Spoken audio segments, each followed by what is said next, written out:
ये संगम का असली नज़ारा है। जी उज्जवल जी, क्या अनुभव, कैसा अनुभव लेकर जा रहे हैं संगम से स्नान करने के बाद? बहुत अद्भुत लगा। इस्कॉन घूमने में आके बहुत अच्छा लगा। आयोजन बहुत अच्छा है, नियोजन बहुत अच्छा है। स्नान करते, ध्यान करते, तपस्या करते देख सकते हैं। आसमान में चांद है और हम बिल्कुल गंगा और यमुना के तट पर संगम में खड़े हैं। त्रिवेणी का संगम है। सरस्वती यहाँ नजर नहीं आती है। और चंद्रमा से जो हमने बात शुरू की वो इसीलिए कि जब समुद्र मंथन हुआ था और समुद्र मंथन के बाद राक्षसों से यानी दानवों से अमृत को बचाने की जिम्मेदारी चंद्रमा को दी गई थी। और 4 जगह वो जो कलश था जिसमें अमृत भरा हुआ था, देवताओं के लिए चंद्रमा को सुरक्षित रखना था। उन 4 जगहों में जो अमृत छलका, उनमें से एक जगह यही है प्रयागराज, जो तीर्थों का राज है। सारे तीर्थों का राज उसे कहा जाता है। और इस प्रयागराज में हर 12 साल के बाद कुंभ का मेला लगता है। सुबह का समय है, 5:30 बज चुके हैं, लेकिन ऐसा लगेगा जैसे अभी रात बीती नहीं है। और अच्छा है कि रात बीती नहीं है। तो आप पीछे पूरा परिदृश्य देख सकते हैं संगम का, जो आपको बीच में रोशनी नज़र आ रही है। पूरा एक शहर सा बसा हुआ है, वो संगम है। दूसरी तरफ ये टेंट सिटी बसी हुई है, जहाँ पर एक मिनी इंडिया है। और इस शहर के बारे में, इस कुंभ के मेले के बारे में, इस आयोजन के बारे में बात करने के लिए हमारे साथ एक स्थानीय व्यक्ति हैं जो इत्तेफाकन दिल्ली में नौकरी करते हैं लेकिन प्रयागराज के रहने वाले हैं। साहब, आपका शहर है, यमुना ब्रिज पर हम खड़े हुए हैं और हम यमुना जहाँ पूजी जाती हैं, मथुरा नगरी से हमारा जुड़ाव है, दिल्ली से भी जुड़ाव है। यहाँ हम आए हैं, यमुना और गंगा यहाँ मिल जाती हैं, ये प्रयाग में संगम बन जाता है और पीछे वो त्रिवेणी है। इसी के बारे में हम आपसे जानना चाहेंगे कि ज़रा हमारे देखने वालों को आप बताइए कि क्या कुछ है। इससे पहले आपको पता होना चाहिए जो इस साल कुंभ मेला की स्पेशलिटी है वो ये है कि ये कुंभ 12 वर्षों में एक बार होता है। 12 वर्षों में कॉम्बिनेशन ये अपने आप में एक स्पेशल कुंभ हो गया। सो इस बार क्या होगा कि पूरा not only India but also whole country, whole world come here और यहाँ पे आगे सब में स्नान करेंगे। बहुत अच्छा लग रहा है। और यकीन मानिए कि एक कुंभ है। कुंभ इसलिए है कि यहाँ अमृत छलका था और उसी अमृत से अमृत प्राप्त करने के लिए मृत्यु यकीनन निश्चित है, लेकिन फिर भी अमृत की आस लिए यहाँ पर लोगों का भी एक कुंभ इकट्ठा हो गया है। संस्कार, संस्कृति, नदी, पक्षी, मिट्टी, क्या कुछ नहीं है संगम के तट पर। बहुत ही विहंगम दृश्य। कुंभ की शुरुआत हुए लगभग 1 पखवाड़ा हो चुका है, लेकिन उत्साह में ज़रा भी कमी नहीं है। और आप देख सकते हैं कि सूर्य देवता निकल आए हैं संगम के तट पर और हज़ारों हजार लोग यहाँ सुबह सवेरे स्नान करने के लिए जुट गए हैं। और उनमें केवल इंसान नहीं है, पक्षी भी हैं। और आप इन साइबेरियन पक्षियों को उड़ते देख सकते हैं, जो यमुना गंगा की मिलती हुई धारा संगम, जो कि सबसे पवित्र त्रिवेणी है, सरस्वती इसमें अदृश्य है। वहाँ कुंभ के इस पावन मौके पर माघ के महीने में स्नान करने चले आए हैं। स्नान, ध्यान, तप, त्याग, तपस्या, यही हमारी संस्कृति है। और इसी संस्कृति का एहसास हर साल माघ महीने में प्रयागराज में, जिसे तीर्थों का राजा कहा जाता है, वहाँ होता है। और हर 12 साल में यहाँ महाकुंभ होता है। और इस बार 12 महाकुंभों का युग है। 144 साल में ऐसा संयोग है। और आप देख सकते हैं कि उत्साह में जरा भी कमी नहीं है। शहर के हर हिस्से में आपको लगातार लोगों की भीड़ नजर आएगी। और ये घाट बहुत लंबा है, दूर तक जहाँ भी आप देखेंगे लोगों को आप स्नान करते, ध्यान करते, तपस्या करते देख सकते हैं। दूर तक नावों का रेला है, मेला लगा हुआ है। और यह मेला इसी तरह अनवरत 13 जनवरी से जो शुरू हुआ है, अभी तक लगातार चला आ रहा है। और ये अटूट सिलसिला 26 फरवरी तक ऐसे ही रहने वाला है।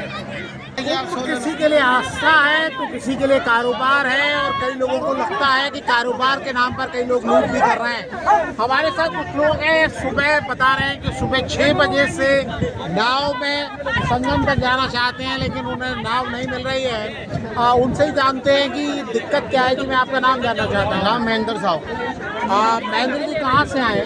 राजस्थान कोटा से। क्या दिक्कत क्या है? सुबह 6 बजे से घूम रहे हैं हम। यहाँ पर कोई 5,000 कोई 10,000 और प्रत्येक इंसान को 600 से लेकर 1,000 रुपये, और अभी तक एक भी नाव नहीं मिली हमें। जब से परेशान हो रहे हम 6 बजे से घूम रहे हैं। बैठे अब लास्ट में कोई 1,000 रुपये मांगता, कोई एक इंसान के 1,000, या तो 4 इंसान के 5,000, कोई 10,000। एक भी नाव वाला नहीं है। और जो भी व्यक्ति जा रहा है किसी ने 10,000 दिया, रुपये पर्सन मांगा जा रहा है। अभी आपका नाम क्या है? रवि कुमार। रवि कुमार जी, मैं बिहार से आया हूँ। 2 घंटे से मैं यहाँ बौख रहा हूँ फैमिली लेके, और कोई नाव वाले गच नहीं रहे हैं और मांग रहे हैं 1,000 रुपये। वैसे रेट क्या है? रेट क्या है? ये 75 रुपये। अभी प्रशासन आए हैं और वो बोले कि 75 रुपये आप लोग दे के जाइए, लेकिन नाव वाले एक भी नहीं जा रहे हैं। हम लोग बिहार से यहाँ आ रहे हैं, योगी जी के राज में आ रहे हैं, मोदी जी के राज में आ रहे हैं। यहाँ सुशासन के सरकार है, उसके बाद भी यहाँ लूट हो रही है और न तो जनता का कोई शोषण हो रहा है, सुनवाई हो रहा है। आप भी शायद कुछ कहना चाह रही हैं। आपका नाम क्या है मैम? मंजूर है। हाँ जी, आप क्या कहना चाहते मैं हैं? ये कहना चाहती हूँ, यहाँ पे गवर्नमेंट को जब ये लोग नहीं मान रहे 75 रुपए में, तो गवर्नमेंट को प्रीपेड पर्ची कटवा देनी चाहिए। पर्ची ले और नाव पे बैठो, नहीं तो सबके लाइसेंस कैंसिल कर दो। पब्लिक को इतना परेशान कर रहे हैं, जिनके पास नहीं है वो क्या करें? 10,000 रुपए कहाँ से लेके आए? 2 घंटे बच्चों को लेके परेशान हो रहे हैं। क्या होगा? बच्चों को लेकर आ रहे हैं, इनके साथ दिक्कतें हैं, समस्याएं हैं। संगम में स्नान करना चाहते हैं, और आप देख सकते हैं नाव ही एकमात्र जरिया है जिसके जरिए वहां तक पहुंच सके। बिल्कुल, कई लोग चाहते हैं कि मान लीजिए 75 रुपए जो प्रशासन की ओर से निर्धारित रेट है, इनमें से कई लोग हैं जो थोड़ा ज्यादा 150-200 रुपए तक देने को तैयार है, लेकिन वो भी नहीं माना जा रहा है। 500 तक मार गए थे। नहीं ले रहे हैं, देने को तैयार हैं। और ये चाहते हैं तमाम लोग जो दिक्कतों का सामना कर रहे हैं। और एक बात ये समझने वाली है, सुबह सवेरे का मौसम है और देश के अलग अलग हिस्से से लोग आए हैं। और आज 25 जनवरी है, 3 दिन के बाद यहाँ पर शाही स्नान है, मौनी अमावस्या का शाही स्नान है। उस दिन आप भीड़ की कल्पना कर सकते हैं। तो लोग ये चाहते हैं कि प्रशासन थोड़ा इस मामले में नियंत्रण करे, लोगों को सुविधाएं मिले, और जो लोग मांग रहे हैं अनाप शनाप पैसे मांग रहे हैं उस पर भी थोड़ा सा कंट्रोल किया जाए। तो उत्तम यही वो जगह है जहाँ गंगा और यमुना जी मिलती हैं। बहुत मेहनत करते हुए आप लोग यहाँ तक लेकर आते हैं नाव। कितने चक्कर आप दिन भर में लगा लेते हैं? 5-6 चक्कर। बड़ी मेहनत करनी पड़ती है। और कितनी नाव है कुल मिलाकर यहाँ? 1000 से ज्यादा नाव है। लेकिन आप देख रहे थे कि जैसे हमने आपको घाट किनारे दिखाया, इतना रश था कि ये नावें कम पड़ रही थी। कई लोग शिकायत भी कर रहे थे। कई बार लोग आपकी शिकायतें भी करते हैं, हमसे भी लोगों ने शिकायतें की। क्या वजह है, क्या दिक्कत है? दिक्कत यही क्या नहीं, लोग ये कहते हैं कि किराया जितना है आप लोग ज़्यादा मांगते हैं। तो आपके हिसाब से क्या किराया कम रखा गया है? कितना किराया होना चाहिए वहाँ से यहाँ तक आना और यहाँ से वहाँ तक जाना? आदमी को जैसे कि 10 आदमी है तो 5,000 7,000 ऐसे लेते हैं, तो भी उसमें भी कम हो जाता है। इन्हें ऐसा लगता है क्योंकि मेहनत वाकई काफ़ी है। काफ़ी देर तक ये लोग नाव चलाते हुए घाट तक आते हैं। जो संगम है असली महत्व ये है, और यहाँ लोग आकर स्नान करना चाहते हैं। और बहुत आसान नहीं है। आप देख सकते हैं कि एक कतार के बाद एक कतार लगातार नावें लगी हुई हैं, और इतने सारे लोग हैं, और इतने सारे लोगों को संगम तक लाना, फिर स्नान करा के वापस ले जाना बहुत आसान नहीं है। कुंभ का असल पुण्य संगम में स्नान करने से मिलता है। संगम यानी जहाँ गंगा और यमुना नदियाँ प्रत्यक्ष रूप से मिलती हैं और सरस्वती अदृश्य रूप से मिलती है। ये त्रिवेणी का संगम है, प्रयागराज में है। और अब हम इसी नाव के जरिए जा रहे हैं उस संगम स्थल पर, क्योंकि गंगा और यमुना जिस जगह मिलती है वहाँ आप नाव के जरिए ही जा सकते हैं। और आप देख रहे हैं कि किस तरीके से चारों तरफ आपको नाव ही नाव नजर आएंगी, लेकिन नावें कम पड़ रही हैं। यात्रियों की संख्या इतनी ज़्यादा है, तीर्थयात्रियों की संख्या इतनी ज़्यादा है और पुण्य लाभ कमाने की आस इतनी ज़्यादा है कि किनारे पर वही लोग स्नान कर रहे हैं जो संगम जाकर नाव के जरिए स्नान नहीं कर पाते हैं। और दिक्कत क्या है कि नावें कम है, डिमांड ज़्यादा है, नावों का किराया बहुत बढ़ गया है। जैसा हमने किनारे पर कुछ लोगों की बातचीत आपको सुनाई तो आपने महसूस किया होगा। और इस नाव के जरिए आप बहुत कुछ देख भी सकते हैं। संगम के तट तक जाने के पहले सामने अकबर का किला आपको नज़र आएगा, गंगा यमुना की अविरल धारा नज़र आएगी और हमारे साथ काफ़ी सारे लोग इस नाव में सवार हैं। कोशिश करते हैं कुछ लोगों से बात करने की। देखिए, हम लोग सनातन हम लोग खुले हैं और सनातन हमारा धर्म है और ये 12 साल के बाद जो महाकुंभ लगता है तो हम लोग नहाने के लिए, अपने मोक्ष को प्राप्त करने के लिए यहाँ पे लोग आते हैं और दर्शन। तो दर्शन की आस है, मोक्ष की आस है। इस बीच में नाव वाले भी कुछ बातें कर रहे हैं क्योंकि इनके बारे में बात हो रही है। तो आप देख सकते हैं सभी लोग वही उत्साह, वही चारों तरफ धर्म का वातावरण आप देख सकते हैं। संगम की ओर ये नाव बढ़ रही है धीमे धीमे और तमाम पक्षियों को भी आप देख सकते हैं। इनमें से कुछ प्रवासी पक्षी हैं जो इसी मौसम में, सर्दी के मौसम में ही यहाँ आते हैं, गंगा यमुना में स्नान करके ये भी शायद कोई संदेश देने का प्रयास करते हैं। और बहुत ही अद्भुत एक दृश्य है। अगर किनारे पर आप देखें तो आपको टेंट ही टेंट नज़र आएंगे। यमुना गंगा की लहरों के बीच में चारों तरफ आपको नाव ही नाव नज़र आएगी और जहाँ भी आप देखेंगे लोग ही लोग आपको नज़र आएंगे। यही कुंभ का असल नज़ारा है।